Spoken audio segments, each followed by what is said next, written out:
doing soy tofu puffs today, and as it turns out, it's actually super easy. A lot of people have actually complained about not being able to get the outside of the tofu super crispy, or at the same time getting the inside of the tofu to be nice and spongy like what they have at the stores or what they have in the restaurants. Turns out the key is really using soft tofu and a pretty high temperature, which is no problem for restaurants or when you're at a factory, but you have to regulate it more closely when you're at home. So I can't wait to show you guys these really awesome tofu puffs, and the next time that I am using tofu puffs, y'all can just make this at home.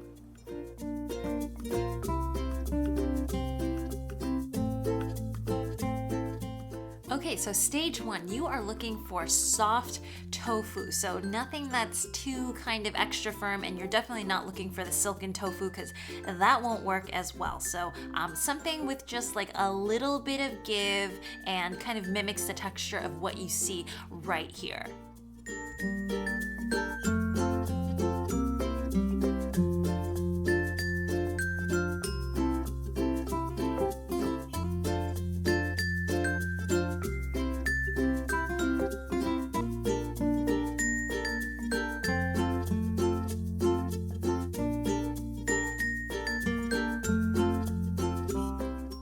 So I'm just drying the surface a little bit here so that when it touches the oil, it doesn't get too scary. If you have a fry later, if you are in kind of like a bigger kitchen setting, you don't really have to worry about that. Otherwise, just kind of leave it out on a strainer and then let the air dry it out a little bit.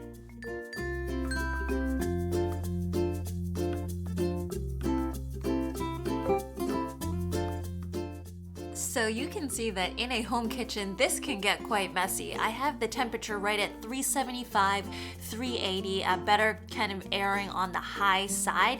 And you're going to carefully drop these in because there is so much moisture in the tofu puffs, it is gonna splatter. So just be very careful about that. And these guys are gonna fry for right around 5 to 6 minutes. So it's going to be in there for a fair amount of time.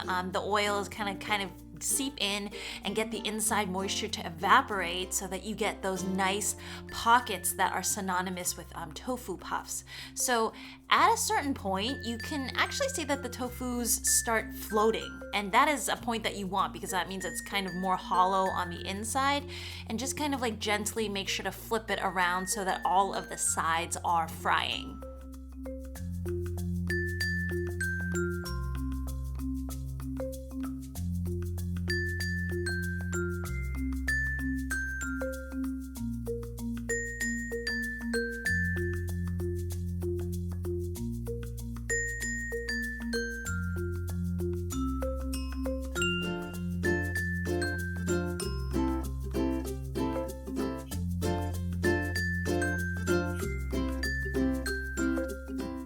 If I can give you a weird little tip, after it's cooled off from frying, just kind of squeeze out any additional liquid that there is, because you're gonna kind of leave these out for a little bit and they'll dry up even more so that you get those like that nice hollow kind of sponginess in the center. And really that's basically it. These are tofu puffs. They are, you know, freshly made, and inside does have a tendency to just be a little bit softer just because you're making it from fresh tofu, and that's going to actually be a good thing. But you can see that the high temperature has kind of taken out all of the moisture from the middle, and it's nice and soft and spongy, and you can definitely check out the middle.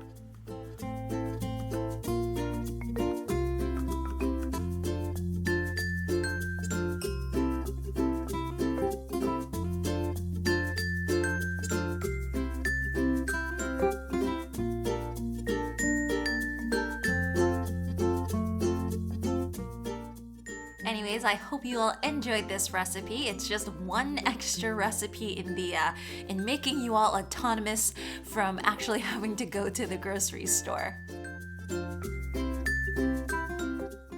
As usual, if you want to see more recipes like this, remember to hit that like and subscribe button, and I will see you all again next time. Bye!